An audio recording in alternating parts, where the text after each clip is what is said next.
এরে নবীর আশিক যদি আল্লাহর কসম করে বলে গেলাম সুন্নতের আমল করো আর ঘুমের আগে বিছানায় ওযু করিয়া যদি 300 বার দরুদ পড়ে ঘুমাও, ডান কাতে ঘুমাও, কিবলার দিকে চেহারা ফিরাইয়া ওযুর সাথে ঘুমাও, দরুদ পড়ো, আল্লাহর উপরে ভরসা করেছি রে যুবক, ঘুমের ঘরেই আমার রাসূলের সাথে মুলাকাত হয়ে যাবে। মদিনা যাইতে পারলাম না, মদিনা দেখতে পারলাম না, মদিনা যাইতে পারলাম না। আমি অসহায় তাই এত দূরে রই, আমি অসহায় তাই এত দূরে রই, শুধু সালাম জানাই মদিনা যাইতে পারলাম না, মদিনা দেখতে পারলাম না। মদিনা নাম কত সুন্দর,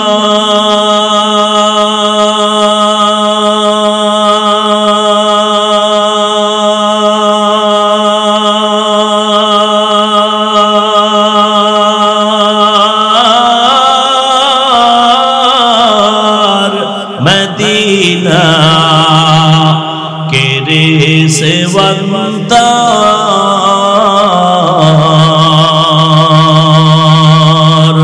পাখির নয় ডানা থাকলে, পাখির নয় ডানা থাকলে যেতাম মদিনায়, মদিনা যাইতে পারলাম না, মদিনা দেখতে পারলাম না, মদিনা যাইতে পারলাম না।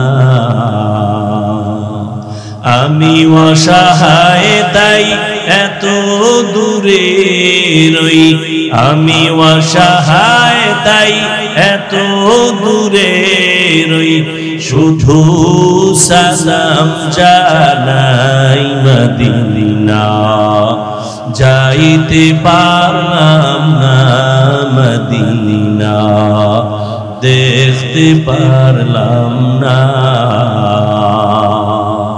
আরো বেরে পুবাল হাওয়া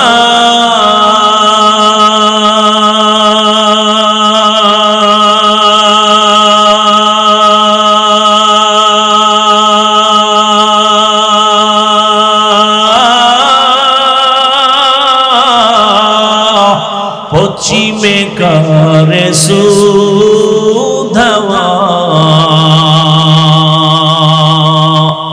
এই গরিবের দুঃখী সালাম, এই গরিবের দুঃখী সালাম পৌঁছে দিও মদিনায়, মদিনা যাইতে পারলাম না, মদিনা দেখতে পারলাম না, মদিনা যাইতে পারলাম না। এরে নবীর আশিক যদি আল্লাহর কসম করে বলে গেলাম সুন্নতের আমল করো আর ঘুমের আগে বিছানায় ওযু করিয়া যদি 300 বার দরুদ পড়ে ঘুমাও, ডান কাতে ঘুমাও, কিবলার দিকে চেহারাটা ঘুমাইয়ে ফিরাইয়া ওযুর সাথে ঘুমাও, দরুদ পড়ো, আল্লাহর উপরে ভরসা করেছি রে যুবক, ঘুমের ঘরেই আমার রাসূলের সাথে মুলাকাত হয়ে যাবে।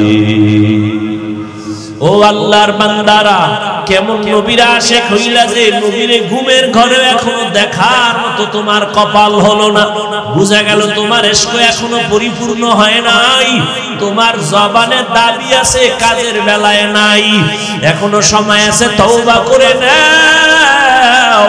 মনে মনে আল্লাহকে ডাকো আর বলো, হে আল্লাহ, জীবনে তো শয়তানের ধোঁকায় পড়ে গুনাহ কম করি নাই, নামাজ ছাড়লাম, দাড়ি কাটলাম, বেপরদায় চললাম, আজকে থেকে তওবার নিয়ত করে ফেললাম, আর নামাজ ছাড়বো না, দাড়ি কাটবো না, বেপরদায় চলবো না, মা বাবার দোয়া নিয়ে চলবো, বেয়াদবি করবো না, শিক্ষকের দোয়া নিয়ে, মুরব্বীদের দোয়া নিয়ে চলবো, বেয়াদবি করবো না, উলামায়ে কেরামের পরামর্শ নিয়ে চলবো, আর কোনদিন অন্যায় করবো না। ও আমার মা বোনেরা, স্বামীর মাল হেফাজত করেন, নামাজ পড়েন, পর্দা করেন, মোবাইলে সময় নষ্ট করিয়েন না। ও বৃদ্ধ বাবাজিরা, আপনার মতো কত গুরারা মসজিদে গিয়া নামাজ পড়ে, আপনি কেন পারবেন না? তওবা করেন আর অন্তর ঘুরে আল্লাহকে বলেন, আল্লাহ আর গুনাহ করব না, নামাজ ছাড়বো না, দাড়ি কাটবো না, বেপরদায় চলবো না। অন্যদিকে 27 বছরের একটা যুবক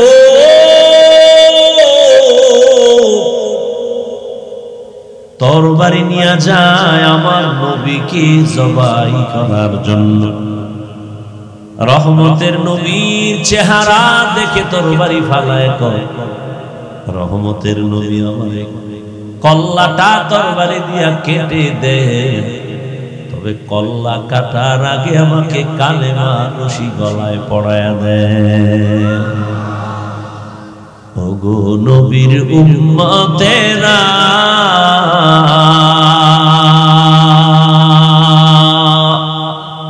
হয়ে আজি দিশাহারা, কুরআন হাদিসের চলো যখন যাহা চায় মনে, নবী বিনে কে তরাবে পুসিরাত মিজানে, নবী বিনে কে তরাবে পুসিরাত মিজানে।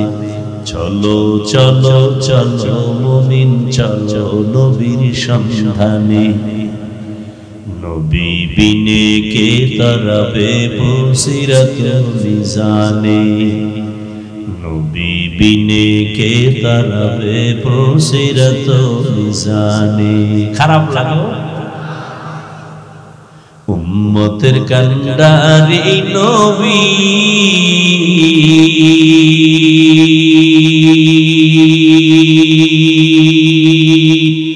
কাঁদছেন উম্মতের লাগি,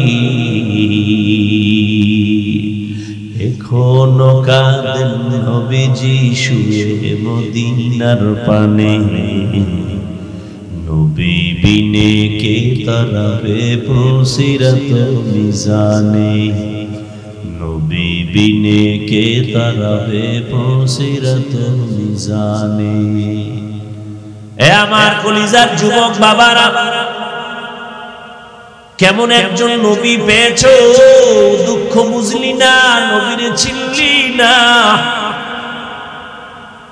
যে নবীকে একটা নজর দেখার জন্য বহু বছর পর্যন্ত পাহাড়ের গুহায় একটা সাপ অপেক্ষা করতেছে, নবীকে দেখবে এক নজর। কেমন নবীর আশিক, গর্তের একটা পিপিলিকা বলেন, হে মালিক,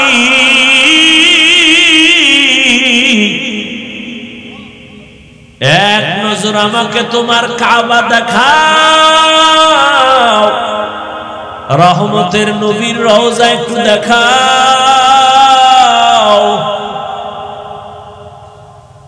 আমার রব ডেকে বলে, এরে মক্কার কবুতর, অমুক এলাকায় যাও, গর্তের পিপিলিকা পায়ের সাথে বাজাইয়া মক্কা মদিনা দেখায় জাগায় দিয়ে আসো। রহমতের নবী খেজুর গাছের সাথে টেক লাগায়া খুতবা দেন, মরা খেজুর গাছ। সাহাবায়ে কেরাম বলেন, নতুন একটা মিম্বর বানায় খুতবা বলেন, এটাকে বাদ দেন। রহমতের নবী যখন মনস্থ করলেন এটা বাদ দিবেন, মানুষ যেমন কান্না করলে আওয়াজ, মরা খেজুর গাছ তেমন কান্না শুরু করেছে। সাহাবায়ে কেরাম বলেন, ইয়া রাসূলুল্লাহ, মরা খেজুর গাছ মানুষের মতো কান্না করে, আওয়াজ শুনি। নবী বলে, চলো নবীও দেখে কান্নার আওয়াজ। রহমতের নবী বলেন, ও মরা খেজুর গাছ, কি চাও? আমি কি দোয়া করব তাজা হয়ে যাবি, খেজুর হবে, মানুষ খাইয়া শুকর আদায় করবে? কয় না। তো কান্না কেন করো বলো?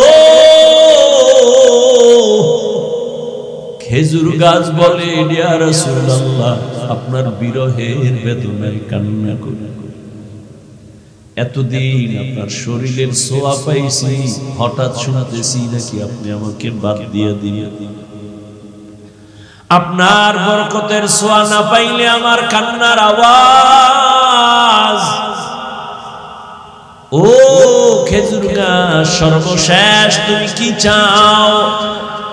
খেজুর গাছ বলে, নবী, এখানে আমারে মানুষের মতো জানাজা পড়াবেন, আর এখানে আমাকে দাফন করে রাখবে। কিয়ামতের দিন আমি আপনার সাথে জান্নাতে থাকতে চাই। উস্তুনে হান্না না আজ হাজরে রাসূল, নালামি জাদ হাম চুয়ার বাবু। রহমতের নবীর পিপিলিকায় চিনল, সাপ চিনল, দুনিয়ার সব মাখলুকাত চিনল, কপাল পরা মানুষ আমরা চিনলাম না। নেতার জন্য জীবন দিছরে যুবক। কেন? কয় নেতা আমারে টাকা দেয়, আমারে পোশাক দেয়, আমারে চাকরি দেয়, আর আমার নবী চ্যালেঞ্জ করে গেছেন, আমি বিদায় বেলা দুটো জিনিস আমি রেখে যাই, যদি ধরে রাখো। আমি চ্যালেঞ্জ দিলাম, ঈমানও যাবে না, সম্মানও যাবে না। কয় জিনিস? রহমতের নবী বলেন, এমন এক কপাল আমার দুনিয়াতে আসিয়া কোনদিন আমি আব্বু বলে ডাকবো, দূরের কথা চেহারাই আমি দেখতে পাই নাই। এই আশিকে রাসূলেরা, ভালো করে শুনো। ও পর্দার আড়ালের আম্মা জানেরা, শুনেন। আইসে ওয়াজ, কিন্তু ওয়াজ হলে না। ডানে একটা ক্যাসেট, বামে ক্যাসেট লয়ের পরে বাজাইতে বাজাইতে আইছে। আর আম্মা জানেরা, দুই তিনজন এক জায়গায় বসলে কি পরিমাণ যে ওখানে ক্যাসেট চলে, আর ভাষা নাই বলার। আবার দুই একটা বাচ্চা থাকলে সেখানে তো বাজার মিলে যায়। আবার যদি মোবাইল থাকে, সব আউলা জাউলা ওয়াজে আসছে, বিদায় বেলা খালি আসছে, খালি স্বামীর জিগায়, কি ওয়াজ শুনছো? বাচ্চার কান্নার কারণে শুনতে পারি নাই, শুনাও। আমি মোবাইল নিয়ে ব্যস্ত ছিলাম, কি ওয়াজ আমার আবার শুনতে হইব। কথা শুনাও। মোবাইল আড়াই আছে, কি শুনাও? আমও গেছে, সালাও গেছে। রহমতের নবী বলেন, আমি আব্বা বলে ডাকবো, দূরের কথা বাবার চেহারা দেখি নাই, 6 বছরে মা হারায় ফেললাম। চতুর্দিকে আমার দুশমন আমাকে হত্যা করার জন্য আমাকে বারবার আক্রমণ করে, আমার পথে কাঁটা দেয়। ঠিক আমি মুহাম্মদ যদি মোনাজাত দিয়ে বলতাম, হে মালিক, উহুদের পাহাড় স্বর্ণ বানায় দাও, রব আমারে স্বর্ণ বানায় দিতে, কিন্তু আমি বলি নাই। আমি গরিবী হালাত চাইছি আর দোয়া করছি, হে আল্লাহ, আমারে গরিবী হালাতে রাখিও, গরিবী হালাতে মরণ দিও, কিয়ামতের দিন গরিবের সাথে হাসর করাইও। এ জমিনের গরিব, বড় লোকের বাড়ি গাড়ি দেখা পাগল হইয়া আফসোস করিস না। রহমতের নবী বলেন, আমি মুহাম্মদ বলে গেলাম, কিয়ামতের দিন ওই বাড়ি গাড়ি টাকাওয়ালা আর 500 বছর আগে গরিব জান্নাতে চলে যাবি। কোন গরিব? যে গাঁজা খায়। আমগো দেশে গরিব নেই, গাঁজা খায়। আইকা হুজুর যাকাত দেন, ধনী লোকের কয় সাহেব কিছু দেন, গরিব মানুষ দিছে গিয়ে হেদি গাঁজা খায়। আল্লাহ হেদায়েত দান করুন। শুনো যুবকেরা, আমি কি কথাটা টানতেছি। রহমতের নবী বলেন, আমি দোয়া করলে উহুদ পাহাড় সর নয়, আর সেই ব্যক্তি আমি পেটে পাথর বাইদা ক্ষুধার কারণে কাজ করতেছি,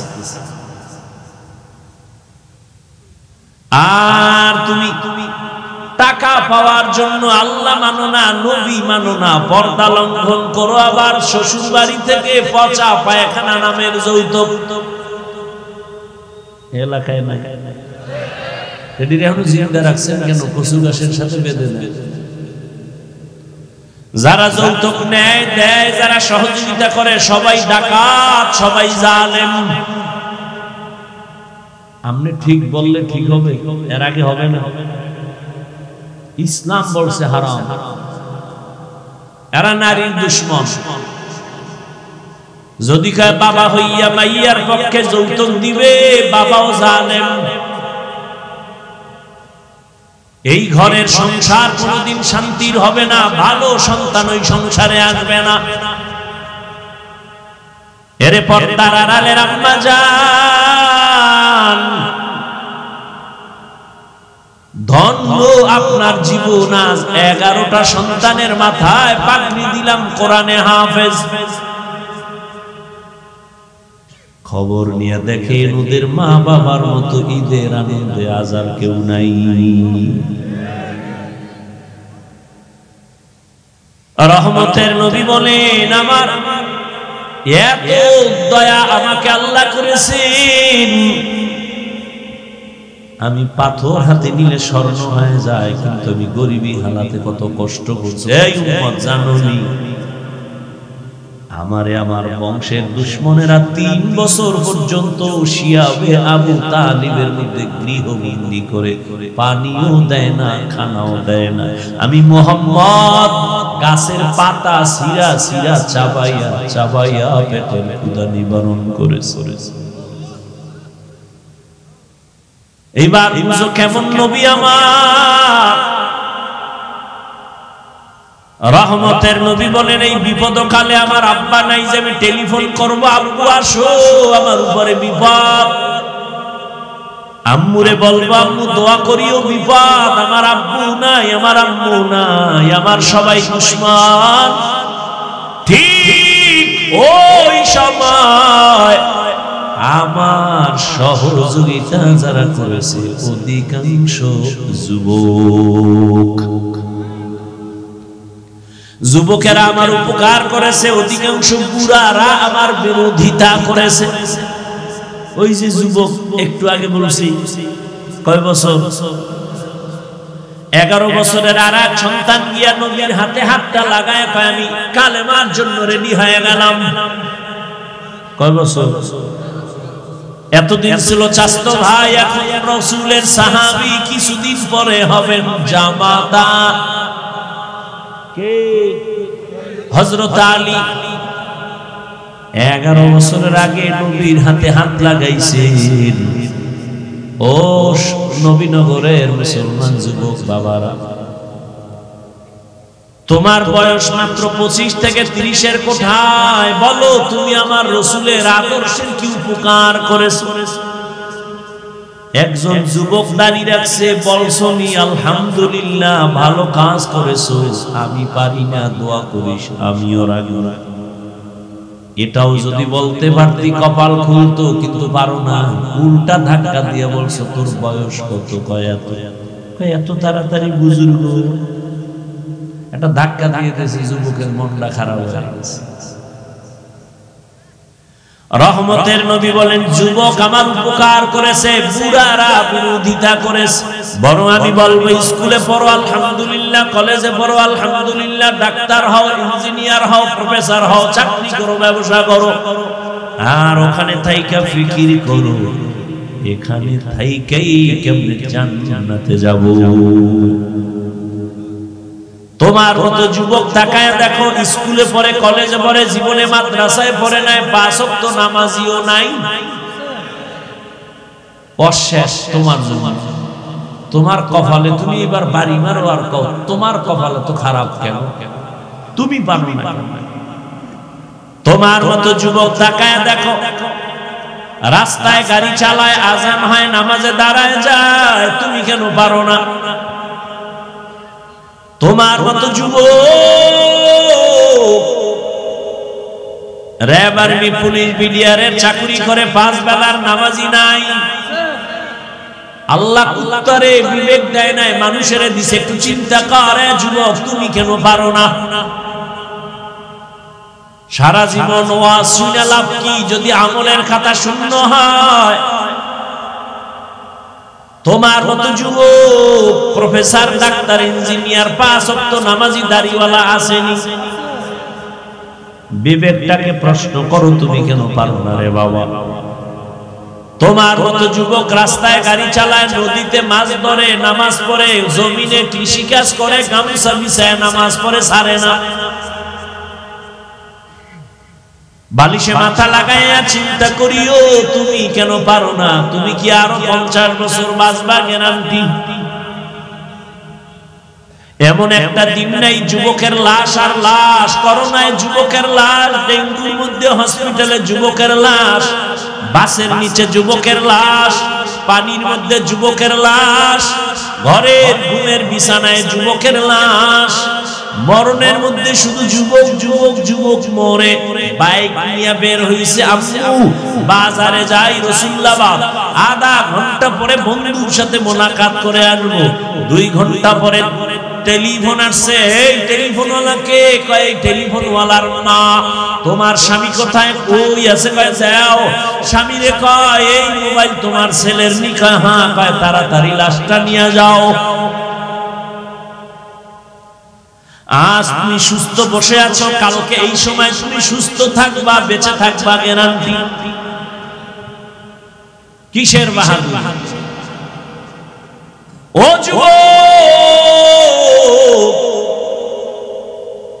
ডাক্তার হও, ইঞ্জিনিয়ার হও, প্রফেসর হও, চাকরিজীবী হও, ব্যবসায়ী হও, তবে আমার একটা দাবি, ও পর্দার আড়ালের আম্মা জানেরা, ও বৃদ্ধ বাবাজিরা, আমার দাবি একটা, সন্তানটারে ডাক্তার বানাবেন, ইঞ্জিনিয়ার বানাবেন, চাকরিজীবী বানাবেন, ব্যবসায়ী বানাবেন, প্রফেসর বানাবেন, তবে আমার এক দাবি, বেয়াদব বানাবেন না। কয় কেমন? সন্তান মা বাবার সাথে বেয়াদবি করলে মরার আগে ধ্বংস। সন্তান শিক্ষকের সাথে বেয়াদবি করলে মরার আগে পঙ্গু হয়ে যাবে। এই বেটা লিখে রাখ, গাঞ্জা খায়া বই নাই চেয়ারে, লিখে রাখ, যা বলে যাই। সন্তান যদি ওলামায়ে কেরামের সাথে বেয়াদবি করে, মরার আগে বিছানায় পড়ে থাকবে, কাঁদবে, চোখের পানি মোছার কাউকে পাবে না। ডাক্তার হইয়া ওই ডাক্তার হইস না যে তাসলিমার মতো জুতা খায়া পালাবি। এমন ডাক্তারে জাতি চায় না, আদর্শবান ডাক্তার চায়, ডাকাত চায় না। এদেশের মানুষ ভালো প্রফেসর চায়, তবে ঢাকা কলেজের নাস্তিক প্রফেসর আহমদ শরীফের মতো নাস্তিক চায় না। ডাক্তার হয়ে যদি জুতা খাও, তো ডাক্তারের লাভ কি? আদর্শবান ডাক্তার হও, মইরা গেলে তোমার নামে ইতিহাস লেখা হবে, কবি নজরুলের মতো মানুষ মাথায় নিয়ে স্মরণ করবে। এটা কি সম্ভব না? হ্যাঁ, সারা রাত কাম কর মোবাইলে সম্ভব। সারা রাত মোবাইল নিয়ে কবিরা গুনাহ, কবিরা গুনাহ, কবিরা গুনাহ করে করে চেহারাটা নষ্ট করেছো। তোর তো চক্ষুই নাই, দেখবি কেমনে তোর চেহারা নষ্ট? যার কলবের চক্ষু খোলা, তারা তাকাইয়া দেখতে পায় তোর রাতের অন্যায়ের ছাপ চেহারায় লেগে আছে। 40 বছর পর্যন্ত তোর চেহারা নষ্ট হবে না। কয় বছর? যা বলি লিখে রাখ, কাগজ কলম লয়ে বলি। 40 বছর পর্যন্ত তোর চেহারা নষ্ট হবে না, কোনো মেডিসিন লাগানো লাগবে না। কিন্তু 25 বছর থেকে 30-এর মধ্যে বল, তোর চেহারায় কেন নূর নাই? তোমার চেহারা দিয়ে তাকাইলে কেন মায়া লাগে না? একমাত্র কারণ, সারা রাত মোবাইল দিয়ে গুনাহ করেছো। এ কারণে চেহারা নষ্ট হয়ে গেছে। শুধু কি তাই, হসপিটালে গিয়া দেহটা পরীক্ষা কর, দেখবি চোখের পাওয়ার গত বছরের তুলনায় অনেক পার্সেন্ট নাই। মাথা ব্যথা আগের থেকে বেড়ে গেছে, মুখে ব্যথা বেড়ে গেছে। পরীক্ষা কর।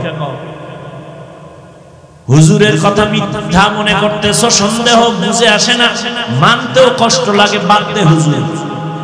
আজকে বাসায় যায় তোর গজবের মোবাইলটা খুইলা গুগলে সার্চ দিবি, টাচ মোবাইল চালাইলে শরীরের অঙ্গের কি ক্ষতি হয় সব ডিটেইলস ওখানে চিকিৎসা বিজ্ঞানীরা তথ্য দিছে।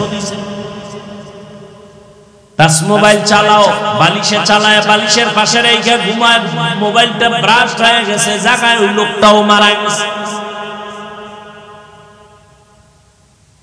এই মোবাইলের কারণে জীবন শেষ, যৌবন শেষ, দেহ শেষ, পুরো বডি শেষ, চরিত্র শেষ। যার জীবনের চরিত্র ভালো না, ওর জীবনটাই দুনিয়ার মধ্যে কেউ পছন্দ করে না। মানুষের জীবনের অমূল্য সম্পদ হলো সুন্দর চরিত্র, আর সেই চরিত্রটা নষ্ট করেছো। মাইয়ার সাথে কোরআন লইয়া কসম খাইছো না? আমি একটানে কই মাইয়ার সিরিয়াল কত, এটা কেমনে কম? আমি কই তোর সিরিয়াল যত, তোর সাথে যে মাইয়া কসম খাইছে ওর সিরিয়ালও তত। তুই যদি 3 মাইয়ার জীবনের উপরে হামলা কইরা 4 নাম্বার মেয়েটার সাথে কসম খাও, খোদার কসম ওই মাইয়াটাও 3টা সন্তানের সাথে ছেলের সাথে কসম খাইয়া 4 নম্বরে তোরে ধরছে, তোরে পঙ্গু বানায় ছাড়বে। ব্ল্যাকমেইল করতেছে, তোর খবর নাই। আল্লাহ তোরে বানাইছে, তোর কপালে বিয়া থাকে মাইয়াও আল্লাহ বানাইছে। কি কথাই কয় তো পাগল হইছো না? আল্লাহ আম কাঁঠাল দিছে শরীরের ভিটামিন, দেখা পাগল হয়ে গেছে। কুত্তার চেয়ে বেশি পাগল জিব্বা বের হয়ে গেছে, এখনই খাইয়া লাগে। আল্লাহ কয় 1 মাস একটু ধৈর্য ধর, আমি পাকায় দিব, তাই না খাবি, যে মিষ্টি যে মজা ভিটামিন। কয় না আল্লাহ আমার কুত্তার থেকে জিব্বা বড় হয়ে গেছে, আমি 1 মাস সইতে পারি না, গাছের মধ্যে মেডিসিন মারছি। আল্লাহর দেওয়া মাছ কত ফ্রেশ, মানুষ বেঈমানি করে, আল্লাহ করে। গাছের ফল কত ফ্রেশ, মানুষ বেঈমানি করে এটা ক্ষতিকারক বানায় ফেলছে। তেল কিনবেন আল্লাহর দেওয়া কত সুন্দর, মানুষ ভেজাল বাড়ায় কেন?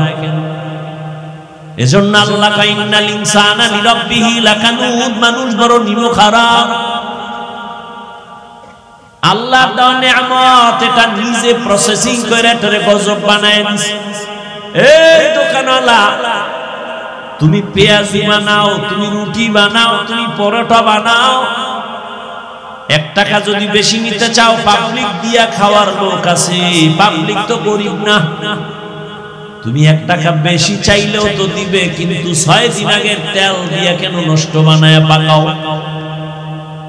2 নাম্বারই করো, অরিজিনাল গোশত বিক্রি করো, 10 টাকা বাড়ায় নাও, পাবলিক দিবে। 2 নাম্বারই কেন করো? কয় চরিত্রই 2 নাম্বার হয়ে গেছে। আল্লাহ হেদায়েত দান করেন। ও যুবক, ভালো করে শুনো,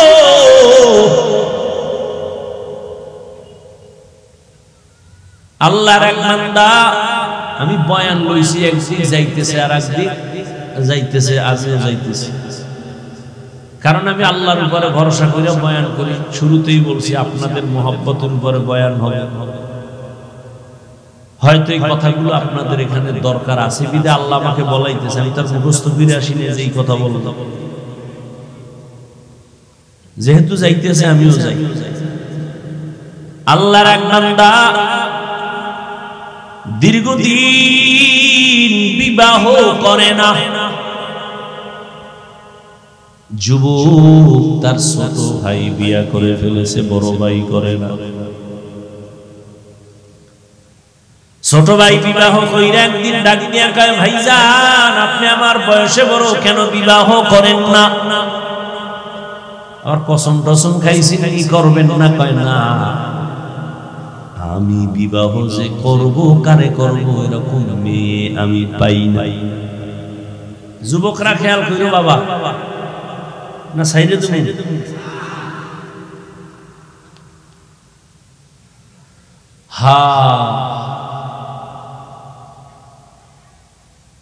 বড় ভাই বলে আমি মেয়ে পাই না। ছোট ভাই ভাবছে বোধহয় সব গরিব সম্ভ্রান্ত পরিবারের একটা মাইয়া দরকার, সুন্দরী, ডানা কাটা ভরি। কি কাটা ভরি? ডানা কাটা ভরি বিয়ে করবে।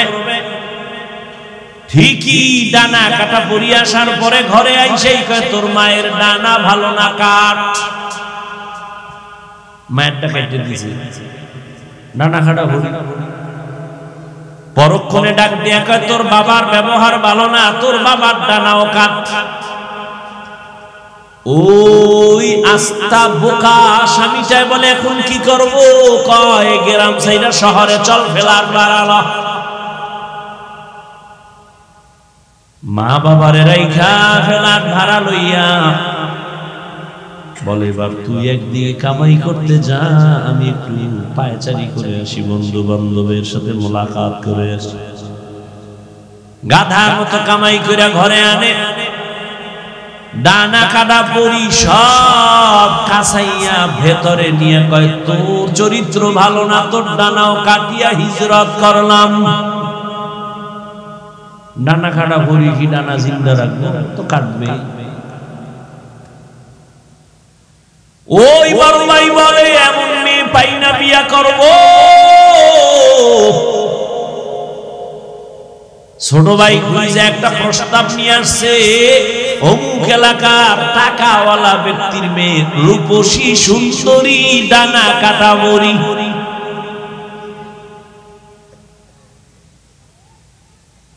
বড় ভাই রেগে কয় ভাই আলহামদুলিল্লাহ পাইছি জায়গা মতো, জাতের মাইয়া একটা পেয়ে গেছি, টাকাওয়ালার মেয়ে। বড় ভাই ডাক দিয়ে কয় গরিবের মাইয়া বিয়া করব তো ডানা কাটা পরি আমি বিবাহ করব না। কথা কি চাও খুইলা খাও। বড় ভাই আমি এমন একটা মেয়েকে আমি আমার জীবনের আপন স্ত্রী বানাতে চাই, যে আমার ডান হাতটা ধইরা আমাকে জান্নাতের মধ্যে পৌঁছায় দিবে। তুমি কি নিয়ত করছো? বিয়েই তো কপালে নেই, নিয়ত করে লাভ। যেই পরিমাণ অন্যায় করো মোবাইলে, বিয়া নাই। আর থাকলেও তো বউ পাবি না, জল্লাদ পাবি, জল্লাদ লিখে রাখিস। এক জল্লাদ জুতা দিয়ে বাইরে সাইডটা ঝাল মিটাই দিলে টের ভাবি কত ধানে কত চাল। আল্লাহ আমার কলিজার প্রত্যেকটা যুবককে হেদায়েতের দৌলত দান করেন। এই আপনারা উঠেন কেন? ব্যারাম কি? উঠার ব্যারাম থাকলে ঢুকছেন কেন? ওই রাস্তায় বিড়ি টানতেন আর বয়ান শুনতেন। হ্যাঁ তো ওই বিড়ি টাননেওয়ালা গুলো একটা নাই, প্যান্ডেলে ঢুকে এরকম উল্টা পাল্টা করেন কেন? কত আলেম বসা আছে এখানে, কত দাড়িওয়ালা, এদেরকে ডেঙ্গিয়ে ধাক্কাইয়ে বের হন, ভয় লাগে কেন? ডিস্টার্ব করেন, নিজের কপালও পুরেন, অন্যের কপালও পুরাবার জন্য অপচেষ্টা করেন। কার বরদোয়া লাগছেনি কপালে আল্লাহ।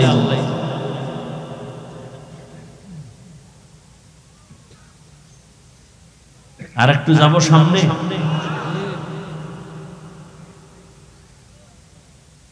ছোট ভাই কয় তুমি এইরকম মাইয়া খুঁজো, তোমার কপালে বিয়া নাই। কি নাই? বড় ভাইয়ের মধ্যে একটা জবাব দিয়ে দিছে, ছোট ভাই বান্দা চাইলে কিছুই হয় না, আল্লাহ চাইলে সব হয়। আল্লাহ যদি চান ইনশাআল্লাহ, আমাকে যদি আল্লাহ পছন্দ করেন, আমার নিয়ত অনুযায়ী আল্লাহ একটা বিবি আমাকে মিলাবেন। ও যুবক, ঘটনাটা ভালো করে শুনো। এইবার এই বড় ভাই আল্লাহর কাছে দোয়া করেন, হে মালিক এমন একটা আমি আমার জীবন সঙ্গিনী চাই যে আমাকে জান্নাতের মধ্যে নিয়ে যাবে। কিন্তু কোথায় পাবো জানি না মালিক, তুমি সন্ধান দাও। আল্লাহর বান্দা অনবরত দোয়া করে, কিন্তু পরে হঠাৎ একদিন তার এলাকার বাহিরে এলাকায় একজন আল্লাহওয়ালা আছে, বুজুর্গ ওলি। এলাকার মানুষ সবাই দোয়ার জন্য যায়। এই বড় ভাইও খবর পাইয়া চলে গেলেন ফজরের নামাজের সময় আল্লাহর ওলির দোয়া আনার জন্য।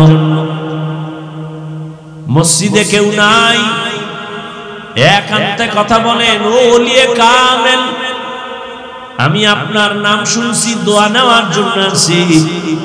আমার জীবনে একটা বিবাহের জন্য একটা মেয়ে খুঁজি যে আমাকে জান্নাতে নিবে, দোয়া করবেন। ঠিক এই বড় ভাই আল্লাহর ওলির সাথে যখন কথা বলতেছেন, হঠাৎ করে মসজিদের বাহির থেকে জানালা দিয়া একটা কচি মেয়ের কণ্ঠে সালাম চলে আসে। আসসালামু আলাইকুম হযরত জি, কেমন আছেন? কে তুমি? বলে আমি এলাকার এক গরিব ফ্যামিলির কন্যা সন্তান, দোয়ার জন্য আসছি। ও মা, তোমার বয়স কত? বলে এত, বিবাহ হয়েছে কি? কয় না। কেন হয় না? বলে জমিনে আমি স্বামী পাই না। কেমন স্বামী চাও? ওই কন্যা বলে আমি এমন একজন স্বামী চাই যে আমার হাত ধইরা আমাকে জান্নাতে নিয়ে যাবে।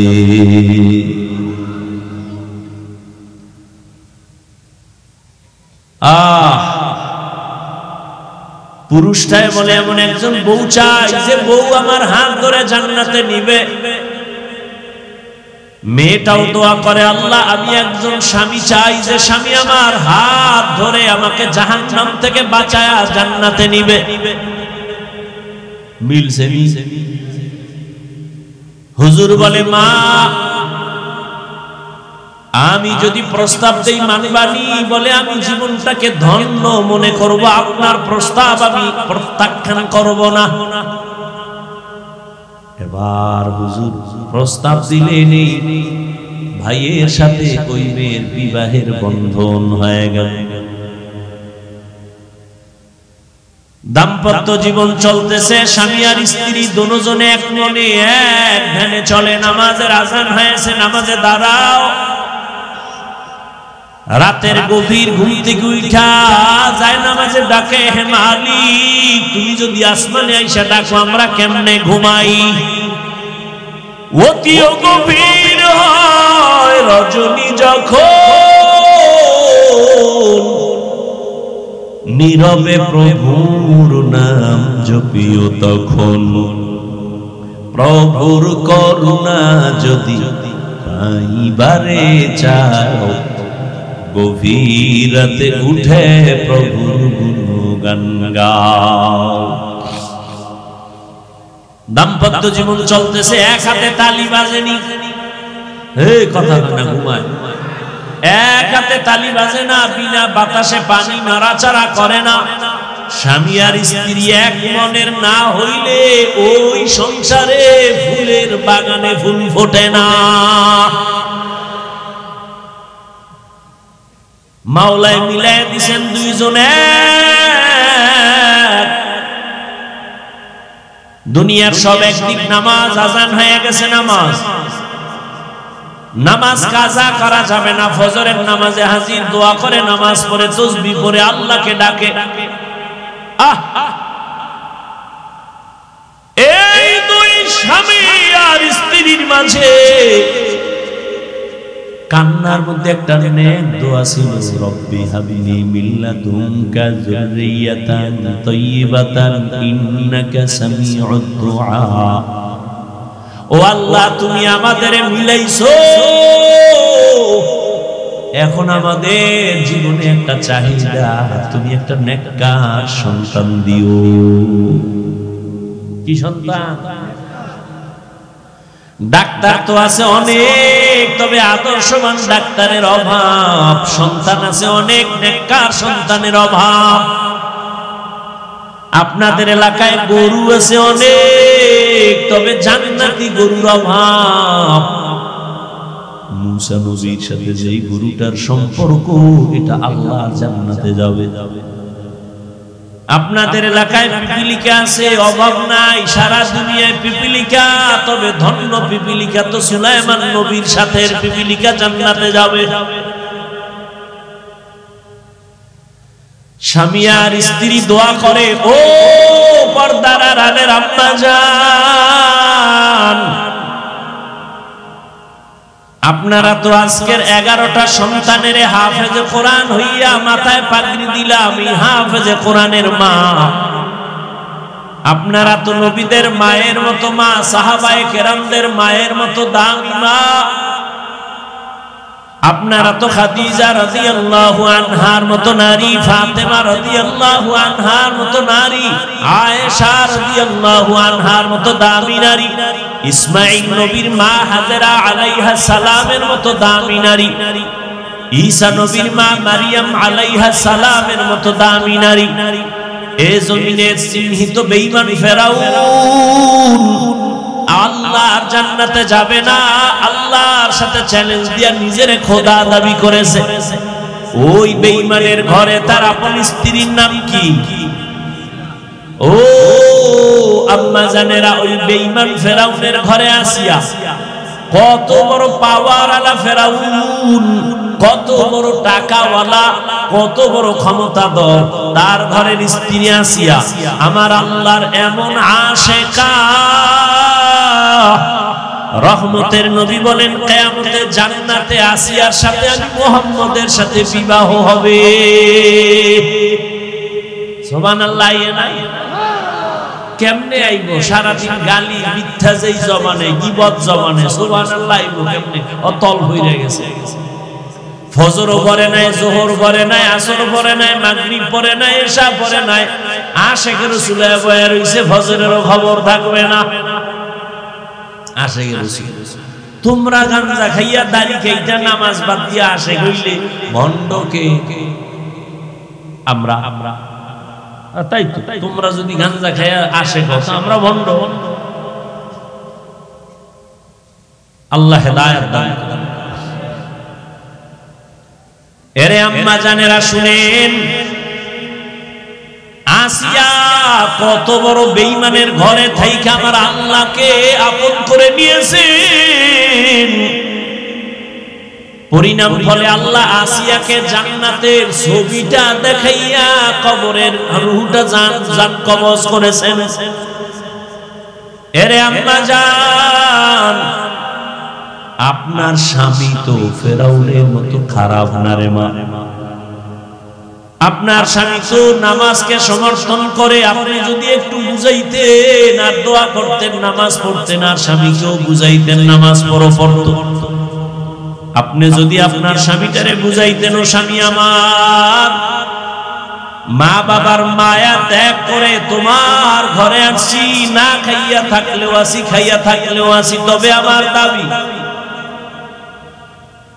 জীবনে যা পাও হালাল ভাবে ঘরে আনিও, অবৈধ টাকা, কখনো হারাম টাকা ঘরে আনবা না, আমার দাবি। হারাম টাকা খাইয়া রক্ত নাপাক করব না, সন্তানের রক্ত নাপাক করব। আম্মা জান যদি বুঝাইতেন, এমন কোন স্বামী ঘরে হারাম কামাই নিয়ে আসতে পারত না।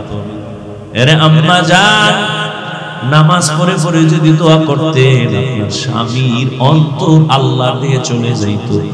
আর যেই স্বামী আল্লাহকে ভয় করে, ওই স্বামী স্ত্রীকেও মোহাব্বত করে, জুলুম করে না। ওই স্বামী আর স্ত্রী দোয়া করে, আল্লাহ দুইজনের আল্লাহ তুমি মিলাইছো, এখন একটা দাবি, তুমি একটা নেককার সন্তান আমাদের দান করো। দোয়া কবুল হয়ে গেছে।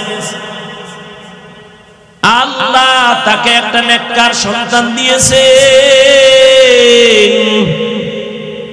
ওই সন্তান আদর্শ মা তাকে দিয়া বড় বানাইছে। আম্মা শিখাইছেন, কথার আগে যার সাথে কথা বলবি সালাম আগে দিবি, হ্যালো নয় সালাম। মুরব্বী দেখলে দোয়া নিবি, আলেম দেখলে দোয়া নিবি, কোনদিন চোখ তাকায় কথা বলবি না, বেয়াদবি করবি না। এভাবে মা এমন ভাবে সন্তানটারে গড়াইছে, আমার আল্লাহ সন্তানের উপরে বড় খুশি হয়ে গেছে।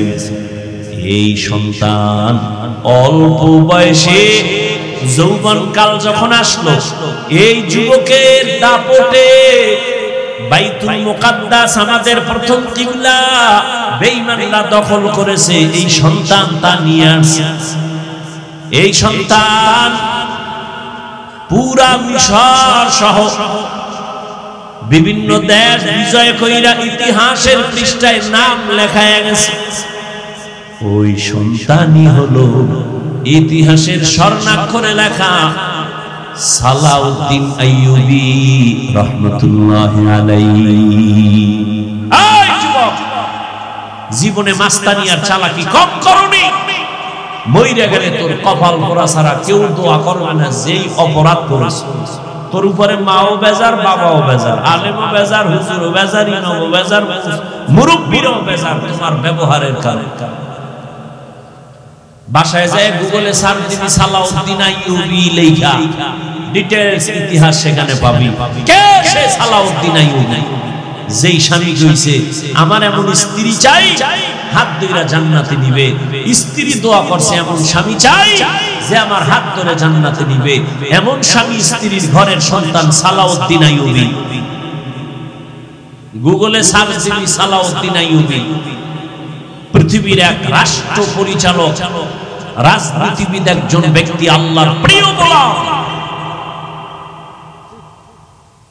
রাষ্ট্র পরিচালনা করেছেন। কাফের যার নাম শুনলে এখনো ভয় পায়, সে সালাউদ্দিন আইয়ুবীর নাম। এমন কোন বেঈমান নাই যারা ইতিহাস পড়ে আর চিনে না। কেমন মায়ের সন্তান সালাউদ্দিন আইয়ুবী। এরে আব্বা জানেরা, ও বুড়ারা, মনে কি চায় না একটা ভালো সন্তানের মা বাবা হয়ে কবরে যাবে? আর সন্তানকে ভালো বানাতে হলে আগে নিজেকে ভালো হতে হবে। ভালো ভালো ফল খাইতে চাইলে ভালো গাছ লাগাতে হবে। ভালো গাছ থেকে ভালো ফল আসবে। ভালো আদর্শের মায়ের থেকে সন্তান ভালো আদর্শ শিখবে। স্বামী আর স্ত্রী দুইজনে ঝগড়া করে, গালাগালি করে, মাঝখানে সন্তান দেখে আর শিখে। এরকম মা বাপ নাই, অভাব। ও নবীর আশিক ও যুবক, হেদায়েতের মালিক আমার আল্লাহ। স্কুলে পড়ো, কলেজে পড়ো, চাকরি করো, ব্যবসা করো, তবে অন্তর থেকে পিছনের গুনাহ থেকে তওবা করো আর আল্লাহকে মনে মনে বলো, আল্লাহ জীবনে তো নবীরে কষ্ট কম দেই নাই। যেই নবীর জন্য পিপিলিকা পাগল, যেই নবীর মোহাব্বতের জন্য গর্তের সাপ পাগল, বনের হরিণ পাগল, আমি মানুষ হইয়া কেন একটু নবীর আশিক হতে পারি? মদিনাতুল মুনাওয়ারায় দীর্ঘ ৭০ বছর রহমতের নবীর একজন আশিক ইমাম মালিক মদিনায় থাকে, কিন্তু জুতা পায়ে পড়ে না, বেয়াদবি হবে। আর ইমাম মালিক ৭০ বছর পর্যন্ত মদিনায় ছিলেন, জুতা পরে না। রাসূলের মুহাব্বত, নবীর কদম কোথায় পড়েছে, আমি কোথায় জুতা লাগাবো? মদিনা যাইতে পারলাম না, মদিনা দেখতে পারলাম না, মদিনা যাইতে পারলাম না।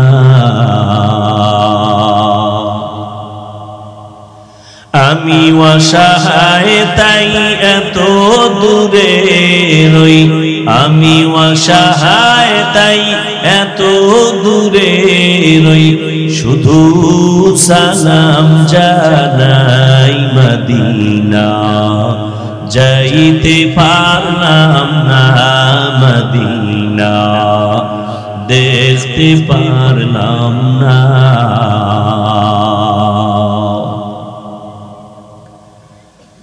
মদিনা নাম কত সুন্দর,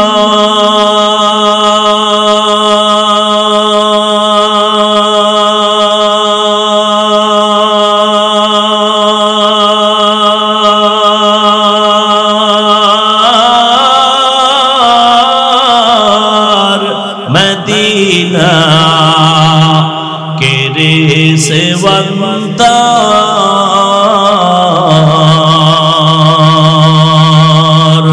পাখির নয় ডানা থাকলে, পাখির নয় ডানা থাকলে যেতাম মদিনায়, মদিনা যাইতে পারলাম না, মদিনা দেখতে পারলাম না, মদিনা যাইতে পারলাম না।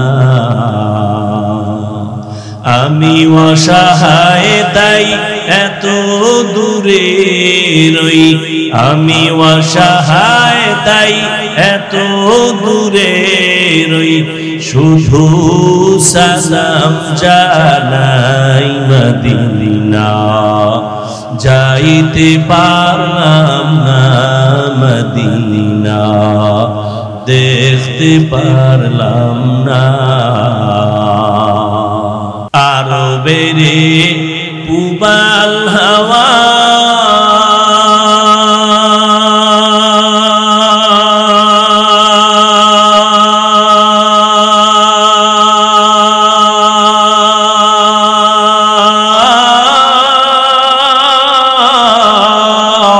পশ্চিমে করে সুধাওয়া,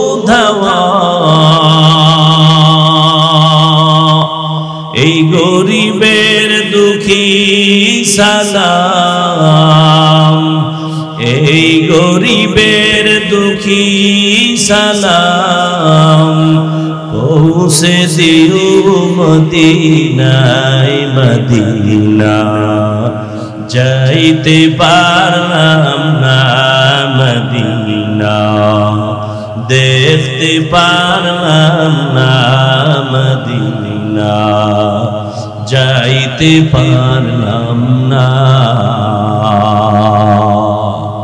এরে নবীর আশিক যদি আল্লাহর কসম করে বলে গেলাম সুন্নতের আমল করো, আর ঘুমের আগে বিছানায় ওযু করিয়া যদি 300 বার দরুদ পড়ে ঘুমাও, ডান কাতে ঘুমাও, কিবলার দিকে চেহারাটা ঘুমাইয়ে ফিরাইয়া ওযুর সাথে ঘুমাও, দরুদ পড়ো, আল্লাহর উপরে ভরসা করেছি রে যুবক, ঘুমের ঘরে আমার রাসূলের সাথে মুলাকাত হয়ে যাবে। ও আল্লাহর বান্দারা, কেমন নবীর আশিক হইলা যে নবীরে ঘুমের ঘরে এখনো দেখার মতো তোমার কপাল হলো না, বুঝা গেল তোমার ইশক এখনো পরিপূর্ণ হয় নাই, তোমার জবানে দাবি আছে কাজের বেলায় নাই, এখনো সময় আছে তওবা করে নাও, মনে মনে আল্লাহকে ডাকো আর বলো হে আল্লাহ, জীবনে তো শয়তানের ধোঁকায় পড়ে গুনাহ কম করি নাই, নামাজ ছাড়লাম, দাড়ি কাটলাম, বেপরদায় চললাম, আজকে থেকে তওবার নিয়ত করে ফেললাম, আর নামাজ ছাড়বো না, দাড়ি কাটবো না, বেপরদায় চলবো না, মা বাবার দোয়া নিয়ে চলবো, বেয়াদবি করবো না, শিক্ষকের দোয়া নিয়ে, মুরব্বীদের দোয়া নিয়ে চলবো, বেয়াদবি করবো না, উলামায়ে কেরামের পরামর্শ নিয়ে চলবো, আর কোনদিন অন্যায় করবো না। ও আমার মা বোনেরা, স্বামীর মাল হেফাজত করেন, নামাজ পড়েন, পর্দা করেন, মোবাইলের সময় নষ্ট করিয়েন না। ও বৃদ্ধ বাবাজিরা, আপনার মতো কত গুরারা মসজিদে গিয়া নামাজ পড়ে, আপনি কেন পারবেন না? তওবা করেন আর অন্তর ঘুরে আল্লাহকে বলেন, আল্লাহ আর গুনাহ করব না, নামাজ ছাড়বো না, দাড়ি কাটবো না, বেপরদায় চলবো না। তওবা করার মতো যদি যুবক বাবা অন্তর তৈরি হয়, মুনাফিকি না থাকে, আল্লাহর আযাবের ভয় যদি অন্তরে থাকে, ও যুবক আমরা টুপিদারির কারণে আমরা না খাইয়া মরি না, সম্মান কমে নাই। এখনো সময় আছে, তওবা করে নাও। আল্লাহর আযাব বড় কঠিন, দুনিয়ার গরম সহ্য করা যায় না। গুনাহগারের জন্য জাহান্নামের আগুন কেমনে সহ্য করবা? দুনিয়াতে একটা মশার কামড় সইতে পারো না, গুনাহগারের কবরে আযাব, হাসরে আযাব কেমনে সহ্য করবা? তওবা করো। রিজিকের মালিক আল্লাহ, হায়াতের মালিক আল্লাহ, ইজ্জতের মালিক আল্লাহ। আর নামাজ ছাড়বা না, বেপরদায় চলবা না, আর দাড়ি কাটবা না। মা বাবা মুরব্বিদের দোয়া নিয়া, উলামায়ে কেরামের পরামর্শ নিয়া নবীর তরিকা মেনে চলবা। তওবা করার মতো যদি কারো অন্তর তৈরি হয়ে থাকে, মুনাফিকি না থাকে, যাদের নিয়তটা খাঁটি আছে, তারা দুটো হাত আল্লাহকে দেখায়া দেন। আয় আল্লাহ আমাদের হাত কবুল করেন, তওবা কবুল করে নেন, তওবার উপরে মজবুত হইয়া চলার মতো তৌফিক দান করেন। আমিন। আলহামদুলিল্লাহি রাব্বিল আলামিন, ওয়াসসালাতু ওয়াসসালামু আলা সাইয়্যিদিল আমবিয়াই ওয়াল মুরসালিন ওয়া আলা আলিহি ওয়া আসহাবিহি আজমাইন। ইয়া আরহামার রাহিমিন, ইয়া আরহামার রাহিমিন, ইয়া আরহামার রাহিমিন। রব্বিরহামহুমা কামা রব্বায়ানি সগীরা। আল্লাহুম্মা ইন্নাকা আফুউন কারীম তুহিব্বুল আফওয়া ফা'ফু আন্না। ও দয়ার মালিক, গভীর রাত মানুষের বাড়ির দরজা বন্ধ হয়ে গেছে, আপনার রহমতের দরজা বন্ধ নাই। ও আল্লাহ, কত উলামায়ে কেরাম, কত মুরব্বি হাজী সাহেব, কত ব্যবসায়ী চাকরিজীবী, কত যুবক, কত ছাত্র ভাই, পর্দার আড়ালে কত মা বোনেরা হাত তুলেছি। আমরা গুনাহগার, শয়তানের ধোঁকায় পড়ে গুনাহ করেছি। আজ আবার তওবার নিয়ত করেছি, আর গুনাহ করব না, আর নাফরমানি করব না, আর দাড়ি কাটবো না, নামাজ ছাড়বো না, বেপরদায় চলবো না, মা বাবার সাথে বেয়াদবি করব না, উলামায়ে কেরামের পরামর্শ নিয়া নবীর তরিকা মেনে চলবো, মুরব্বি শিক্ষক তাদের দোয়া নিয়ে চলবো। আয় আল্লাহ আমাদের তওবা কবুল করে নেন, মজবুত হইয়া চলার তৌফিক দান করেন। আয় আল্লাহ মাহফিল কবুল করে নেন, আয়োজনকারী